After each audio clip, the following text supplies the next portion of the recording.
We finally have our first good horror movie this October, and it's totally killer. Jesus, Mom. Mamacita?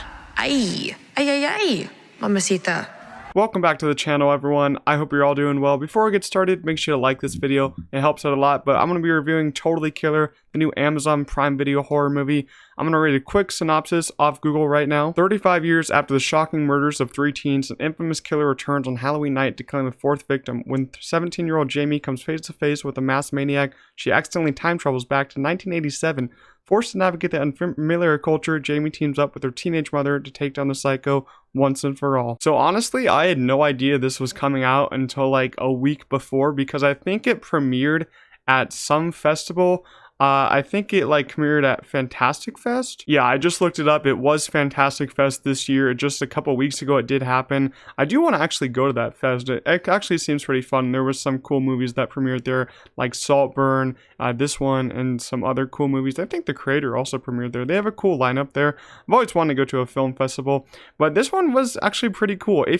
I will say 2 movies like this are kind of like similar. It's similar to Happy Death Day and Freaky, so if you really had a fun time with those movies, you'll have a fun time with this one. And I gotta say, I had a really fun time with this movie. It is the first really good horror movie of October, because last night I did see The Exorcist Believer, and that was just horrible. I hated that movie. But this movie is fun. It's a slasher, has a great cast. We'll get into that in a minute. And it does reference some other time travel movies like Back to the Future, and it references Avengers Endgame, which was hilarious. I had a lot of laughs in this one, because a lot of the it's like you're dealing with time travel, so there's a lot of funny jokes you can make. Some of the jokes I've already heard before, but I still laugh at them because I think they're pretty funny. But this review is going to be pretty short, because this is a pretty short movie. I would say it's only like an hour and 45 minutes, and I don't really want to give it a lot away because it's fun to go in. There's a decent amount of surprises in this. I will talk about our main cast. Kiernan Shipka is the main lead this film. She plays Jamie. She's from the Sabrina show, which I've always been meaning to watch. Maybe I will watch it right now since it's October, and because she gave a fantastic performance in this. I really did love her performance. I ended up loving her character and her like whole journey through going back in time and all that. That's not really a spoiler because you know they're going back in time from the trailer. And she's just really cool in this movie. She's hilarious and she has a lot of charisma. I like where her character was going in this film. So I really liked her in this, and I hope she's in a lot more stuff coming up, because I don't know, I just really liked her for personality in this movie. So I will have to give Sabrina a watch, because hopefully she has a good character in that movie. And we had Olivia Holt and Julie Bowen both play Jamie's mom, Pam. And Julie Bowen, I think she gives a pretty good performance.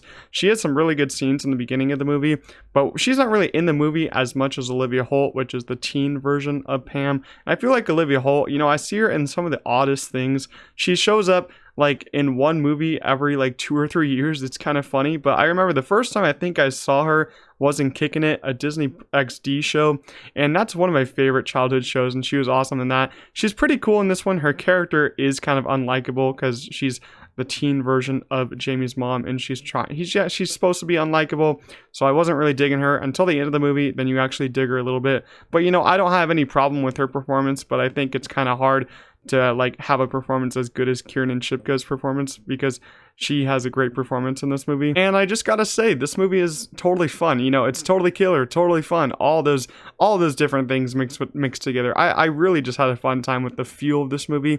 I will say though, I wish it had a little bit more action, because there wasn't a lot of action sometimes, but I will say the script did carry a decent part of the film, because it's a pretty funny script.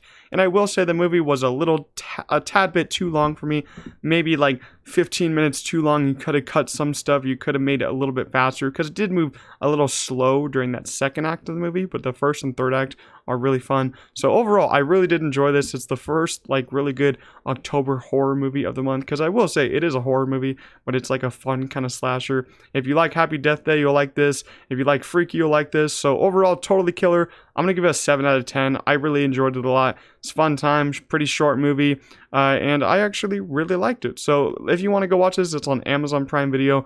It's really good. Make sure you leave a like if you did enjoy this review. Subscribe to the channel. I upload almost every day, and I'll see you guys in the next one. Peace out.